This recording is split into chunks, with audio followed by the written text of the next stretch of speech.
I'm Anna. I'm Ben. We're AutoSave. Welcome to our channel. Today we're watching Vinland Saga Season 1, Episode 16. Last episode we were eating soup and then Ragnar died. Yeah. I imagine we're being caught up to right now, you know?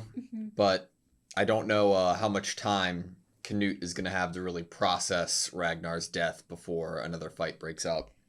I think that's a really great point. I'm really excited to see what this will mean for the character Canute. Obviously, I'm not excited for the grieving that the character will feel, but maybe what events will transpire or what will take hold in Canute maybe after this. Well, whether it's a revenge similar to what Thorfinn felt. Assuming that, God, Askeladd's so good at killing boy's father figure and making them hate him. But obviously, Canute's not going to feel that way about Askeladd because the circumstances of Ragnar's death will be told to him in a different manner. True, that being said, I do wonder if, you know, as long as the setting stays the same in terms of, like, who's around us, I wonder if this will push Canute into Thorfinn more so than it already had been if Thorfinn is assigned his protection. It's going to be all Canute really has. And we get this idea being so heavily put toward us last episode of, is Askeladd's luck running out? Yeah. You ready? Yeah. Sweet.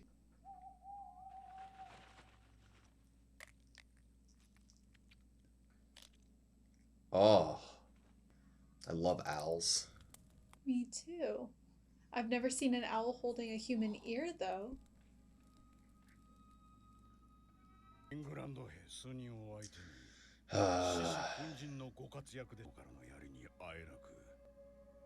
In the back. Do you think Thorfinn knows? I was wondering if he might be suspicious.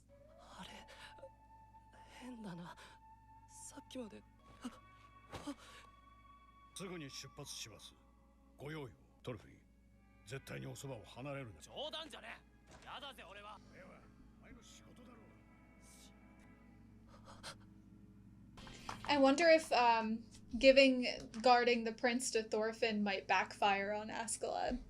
So, let's say that throughout the next few episodes, we are led to a point where Thorfinn, still protecting Canute, ends up returning him. It's complex because obviously we know that Canute's dad has other plans, but he might have to be somewhat performative upon seeing his son's return. Yes, of course. If, by that point, Canute has a slight suspicion, if not confirmation, that Askeladd was the one to kill Ragnar, what reward or privilege would therefore Thorfinn be given for safely returning Canute? Imagine, like, Thorfinn returning home, not just avenging his father, but with, like, riches to, like, give his family. That'd be wild.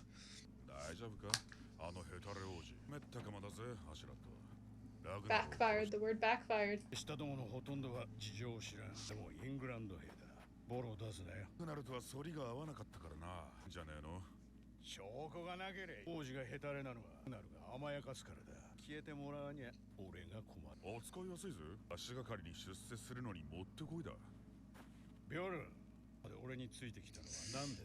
is interesting. Mutually beneficial.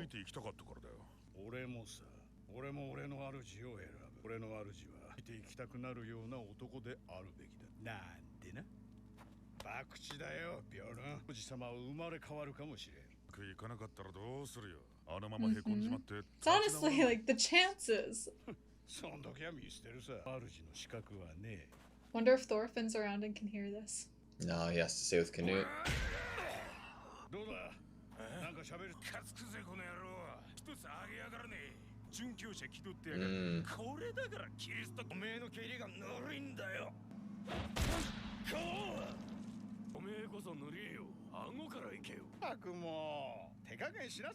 How's he supposed to talk if you break his jaw? Askeladd's voice actor.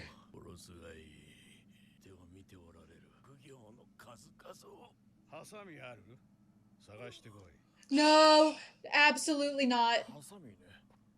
Nothing to do with that. イングランドの隊長さん、聞きたいことは援軍の規模とここに到着するまでの軸地の存在をどうやって知ったかだ。けどものめ、貴様らには裁きが小さい子が待っているぞ。ハサミってこれでいいか。あんた。Ooh, no, no. Do not want to see. No, thank you. 少し切った方がいい。 I mean, it's good advice. Oh, yeah.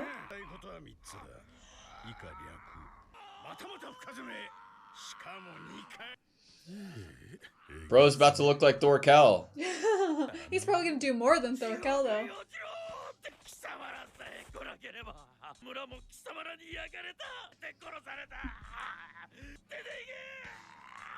僕たちけだものですか。一つ歴史を教えてやろう。聞けよ、サクソン人。住人はアングル人か。これはもともとはお前らのものじゃない。最初の住人はケルト人だ。ウェールズの民の先祖だ。ローマ人がやってきた。彼らは支配者だった。 He said had a similar conversation with Thorfinn.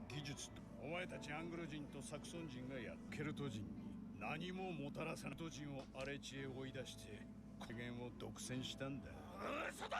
ものだってんならお前らアングロサクソンもけだものたちは暴力でこの地を奪った。以上の暴力でこの地を奪う。 Greater violence. 文句はあるめえな。蛮族どもの言うことなど誰が話を聞かない子は先生嫌いだな。おや、隊長さんだの顔ってよーく見ると鼻も伸びてる。 No, thank you. Uh-oh. Thorkel. Thorkel. Ear looks worried. シューターを恐れ入ったぜ。来たが。貴様らは死ね。で共食いしやがれ。 Eat each other. Thorkel. 教えてやる。来るのはトルケ。 Oh. Oh. We're even greater beasts, greater violence, but then the mention of Thorkel, unease created. Wild. Oh my god, I love everybody's reaction. Bless you. Aww. God, look at his axes.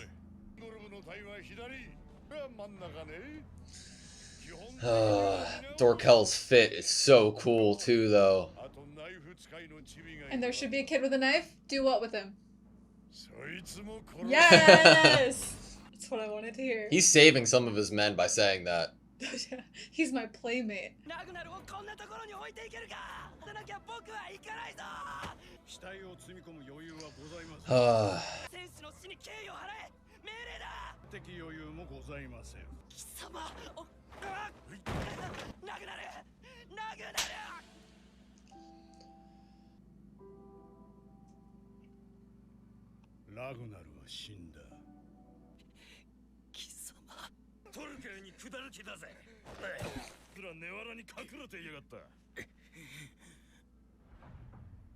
Those eyes.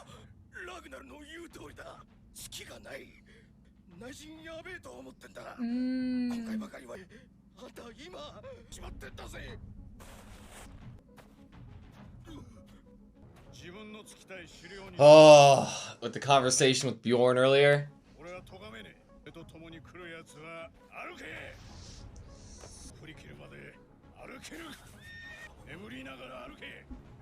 Walk while you sleep. Oh my god. What an interesting choice to not kill the deserters, but to say follow who you want. I mean, for the people who do believe, that's the decision to make, right? Oh my god! Would he even listen? Look at his eyes!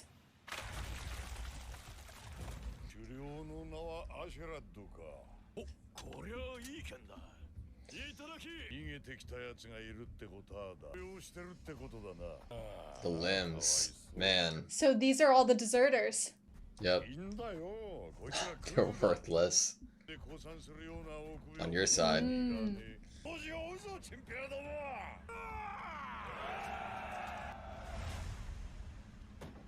There is a massive amount of security that Thorkel brings to the table that I can't explain. I'm really interested in the choice of Bjorn to follow Yeah. Askeladd when we get the idea that he wants to fight fights that he knows he'll win. Mhm. お前らが指揮を取れ。足をばらすぞ。斧を持ってるやつは。トルケルは近いか。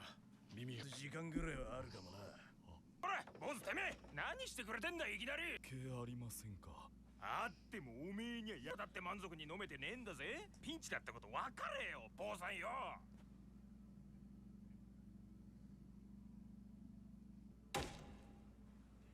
Oh. They could just easily walk through it.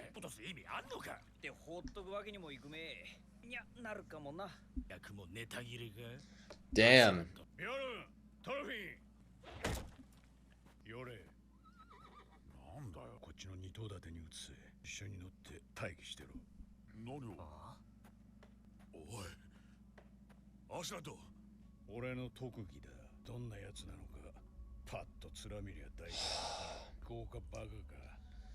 Amazing.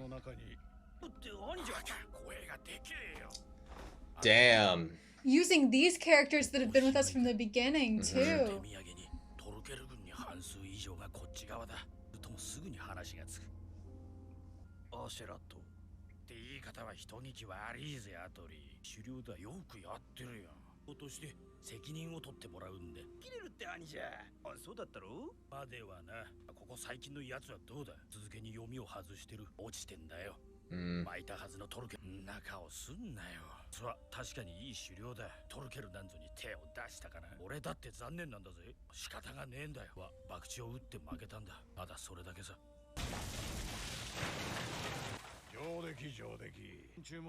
Mm. That's true. Mm.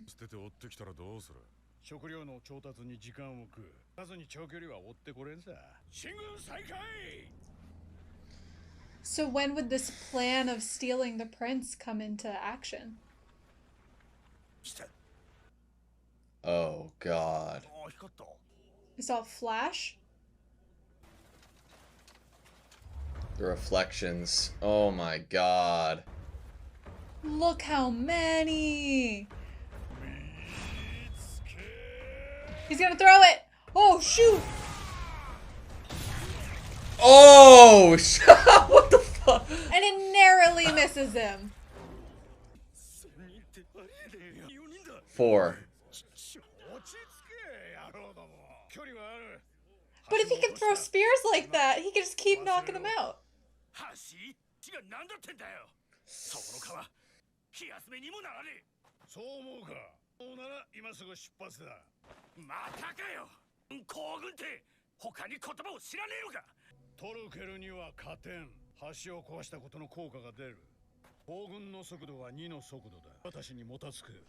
Do you think Askeladd knows more about Thorkel than he lets on? Because he's well aware of what he'd do to them if they just surrendered, you know?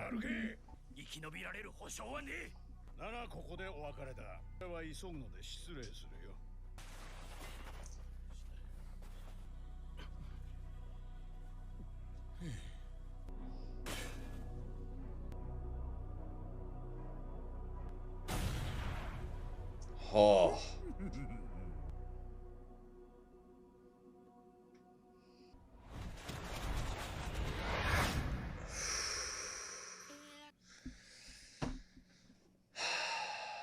Okay, that was Vinland Saga, Season 1, Episode 16.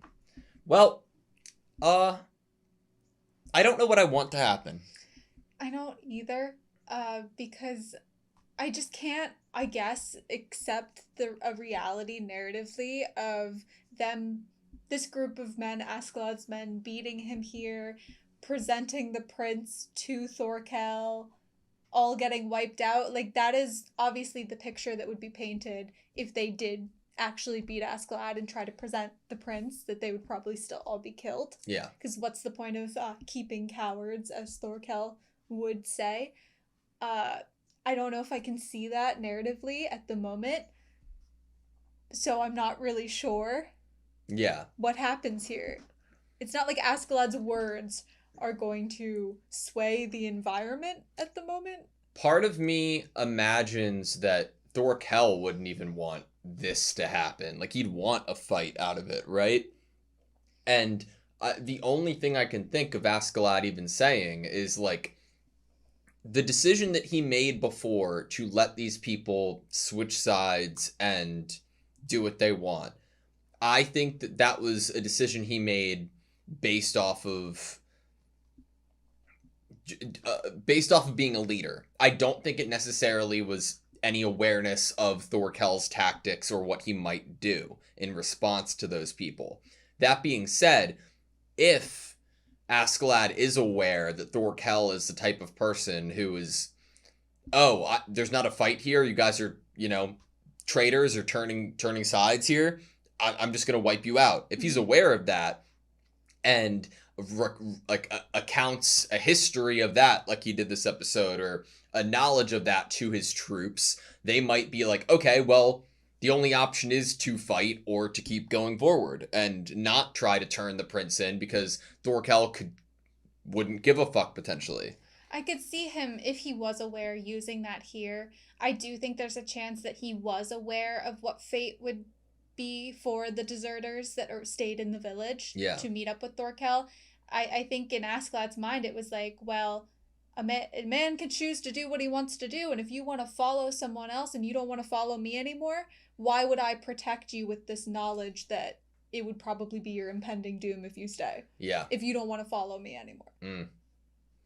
You're not my man anymore if I'm not your leader, so why would I go out of my way to protect your life? It's interesting. This is one of the shows that I like to speculate what might happen least, because of how much I enjoy watching it just unfold in front of me. Like, I like going down and talking about what we loved about each episode, but in terms of like where the story's going, I'm just enjoying what's happening with this like isolated, narrative that's going on. Like, God, Canute's reaction and thoughts. Canute has to be like one of my favorite characters in the show. Like, I feel like they truthfully subverted me so hard with him from the first half of this season, and I am loving his character, and I'm always wishing that I could be in his mind and hearing internal dialogue, and I'm happy that I'm not, because it makes that feeling stay.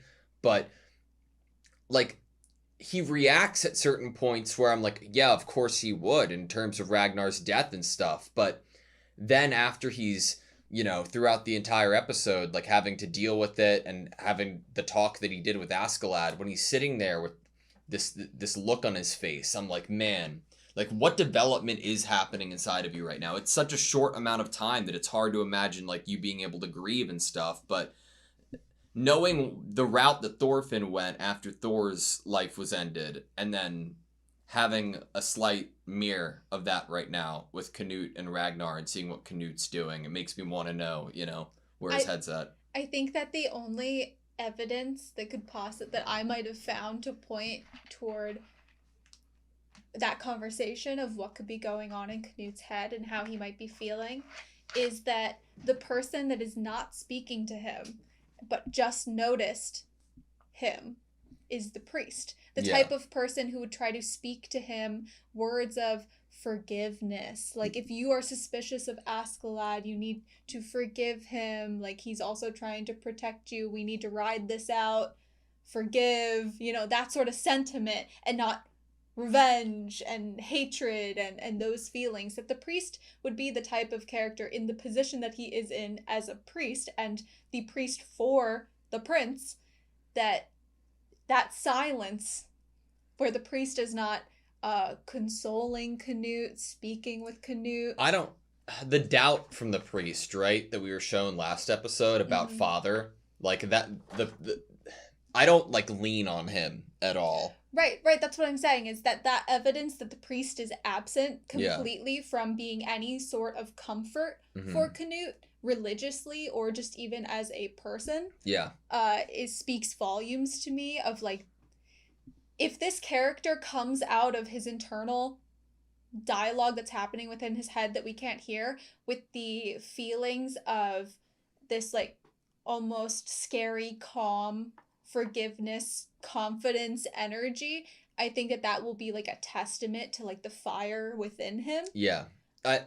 I'm not even without any help or support from anyone else. I get you. I'm at this point, I'm not even scared of saying something so far off base and incorrect about Canute and his actions, because I'm so like into his character. What I part of me was like, okay, he just heard what Ragnar, like, you know, the idea that he already knew, but like a reminder of Ragnar's disposition and all of this, and what he was, how he was fighting like internally and had different ideas than Askeladd, and the reminder of that, like, I'm like, God, is he putting two and two together? Like, it, like, the look on his face when he said "you bastard" at the end before they left. But like that, and like the Askeladd saying like no room for a corpse, right? And like all this feeling being built up in Canute, I could imagine like him putting two and two together on one hand, but on another, I'm like, this could sound stupid, but I'm on another, I'm like, next episode, people are at arms with Askeladd. Canute stands up and fucking talks. Like you know, he is that other force that is motivating everybody here potentially. Maybe he could be the one that takes control here if he wanted to. If he did end up standing up here in this moment where everyone's turning their backs on Askeladd, he could use this opportunity that, you know, the word backfired is used very early in the episode, saying that some of Askeladd's plans have backfired. This could be one of those plans that backfires. Is, do you really want to instill confidence in this child that you had believed was spoiled? Yeah. Are you really ready for the day that this person chooses to speak up and control and lead? Yeah. If I'm taking Canute for his word, right? He's not a coward. He has to be cautious. When your back's against the wall and your head's on the line, and it's a situation like this, if that is true, I could imagine a potential world that Canute says something, at least to himself, or that Thorfinn can hear, you know? Mm-hmm. I don't know. I'm very interested to see where his character goes. He's I don't know why I have this like faith like in him as a character. It reminds me of what I had in Thorfinn, like, and what I still have in Thorfinn. I think I can grasp onto it. Right, yeah. I think that Thorfinn is also a good in terms of what's currently happening. We're speculating how Canute might act, but Thorfinn, the whole goal for his revenge plan is to have a one-on-one duel with Askeladd and be the bringer of death to this man. And he is now being surrounded by a bunch of unhappy men that he's been leading. That is not... It would be hard for Askeladd to survive that many men coming at him at once. So how is Thorfinn gonna feel? I remember we talked about it before, that like a lot of times in revenge stories, there either is that the person is able to get to their goal and then they feel dissatisfied internally about it, or something comes in and almost like swoops the goal away from them. Yeah. And this could be an instance where Thorfinn like has that internal feeling conversation inside himself of the idea of what if that happened? What if he wasn't able to... Would he still feel like would he feel empty? Would he feel purposeless if Askeladd was killed by someone else's hands here? I imagine Thorfinn is going to protect Askeladd as much as he can here. So like nobody else gets to kill you but me type of, you know, mindset. Which I do like that, but I don't like Askeladd. You know who's also a crazy interesting character? Bjorn. Like, his interaction with Askeladd earlier this episode was so intriguing. Like, and Askeladd has this like way about him, and he did a similar thing to Thor's, like saying this like believable truth that like makes me as a viewer like, I'm like, yeah. And then he's like, no, I'm just joking. Like in Thor's case, it was like, you lead us, right? And the tonal shift of the show of how serious it is makes me like, oh shit, you know, like, is that real? And then Askeladd laughs it off. It's almost like he's like testing the waters. And I and I love that Bjorn has, you know, has the feelings that he does about Askeladd and like why he has been following him. But in terms of what we've learned about Bjorn earlier in the series and how he looks at a fight and perceives what kind of fight he'd like to be in, this is the polar opposite end of it, man. I'm really, really curious about how Bjorn might act upon realizing that this situation of the surrounding of Askeladd is pretty hard to win. It's almost, you know what's interesting? They're being followed by a fight that's hard to win, and right now they're being surrounded by another fight that's probably hard to win. Yeah. Unless Bjorn has one of those like mushrooms or something that he ate, I was which thinking we about have that. not seen since like the first couple episodes when Thor's dies. Yeah. But I do think it could be compelling for Bjorn to be the type of character who is the... If it's not Thorfinn that kills Askeladd, I almost feel like it might be interesting if it was Bjorn. Yeah, I could see that. Again, reminding me that Thorkel is one of the best characters in this show. Like, there's something so lovable about this, like, horrific, absurd, grotesque violence, and he brings it by this, like, otherworldly strength. And I, like, throwing a spear that far through 4 people, or the way that he was just slicing through people before who were the traitors, right? Yeah. Oh my god. Is it like a universal feeling? It might just be me, but I don't know if it's a universal feeling or not, that it is much easier to handle blood and fights and gore if it's in the quickness that it is when Thorkel fights. Versus what was happening to our prisoner and the chopping of fingers and the shears on the nose, where I was like, get me out of here. Yeah. I think it's the intent behind the action too, right? You're doing you're doing damage close to, if not death, either way, but it's like you're trying to pry information out. The torture aspect might be what it is that is like harder to handle. Yeah, and it's made to be like it's made to be that you're feeling like the horrors of what this person's feeling, you know? But when it comes to Thorkel, his strength, he's utilizing his strength to be able to just kill as many people as quickly as possible. Instantly. I bet they're insta-dead. I think this might be the anime that I've seen the most dismemberment and like cutting people in half, cutting their arms off, seeing their limbs on the ground, seeing that owl. I don't know. And the fact that the setting right now is all snow. Just, perfect place for blood to be spread. Cutting down the bridge, showing the brothers be at arms a little bit about it. They were the perfect 2 characters to show that doubt. Mm-hmm.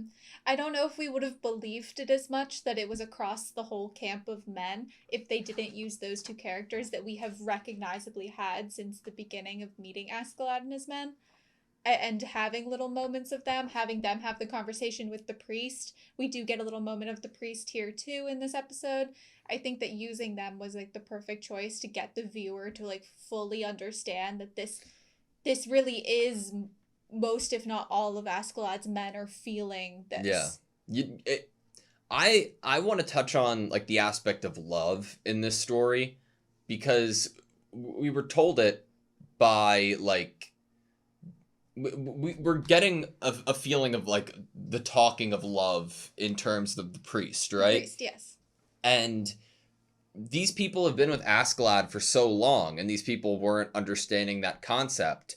And because of the situation and Askeladd's luck running out, like they're pretty quick to switch up, right? If this benefits them more. But when you're like hyper fixating and fixating on the themes of like father and son and how deep and strong that bond is, even like within this story, it's like, okay, one party is switching up completely because the odds are going to be in their favor more this way, and they are going to benefit more this way. And then you have somebody like Thorfinn in the camp who, because of the love that he had for his father and the way that he was raised and how he sees this, he is willing to go for years be against like the one enemy in this whole camp, right? He's always on edge, on guard, but this love is motivating him through insurmountable odds, whereas odds are all that matters to some people, you know, without that devotion and love to somebody or character. I think it's really interesting what they've done with Askeladd's character in terms of like how the viewer views him. I think when we started out, we were like, yeah, this guy does horrible things, but this dynamic with Thorfinn and this goal of Thorfinn, we want to watch this come to fruition. We want to watch more of these interactions and this dynamic between these two characters because it is entertaining and interesting what's happening. But then lately, I think maybe ever since Ragnarok, they've been slowly making it almost seem like, I don't know what the feeling is, but it's more and more like I don't really care what happens to Askeladd at this point. Like, for the only sake that I'd want to keep him alive at this point is so that Thorfinn could have his duel.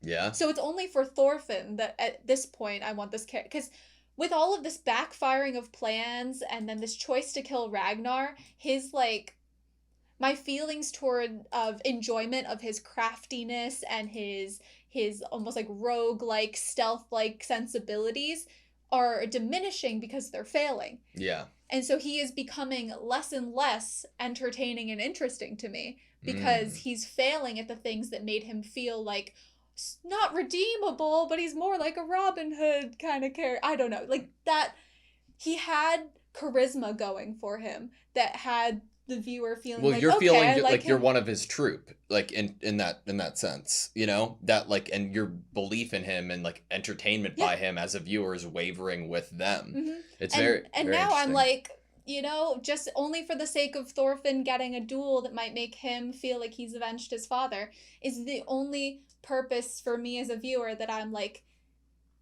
would be, I guess, maybe the ultimate entertaining thing to happen with Askeladd's character now that he's failed so much, and that charisma is almost like, oh, what's behind the charisma? I don't even know anymore.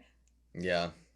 Because I don't know anymore. There were so many episodes that I felt very strongly that I knew what Askeladd was thinking and how he felt and what was motivating him. And I feel like I also, with all of the backfiring of plans and all of the things and the choices he's doing, that I'm like, I don't know if I understand. Those odds, you know, that's more than 50-50, you know, against you, that I'm wavering in that. Any shot that Thorfinn is the one to fight Askeladd next episode?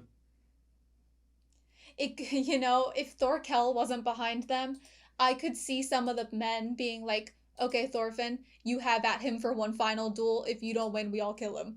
Yeah. Because the men here also do like the entertainment idea, but they also know that Thorfinn has this, like, grudge that needs to be settled.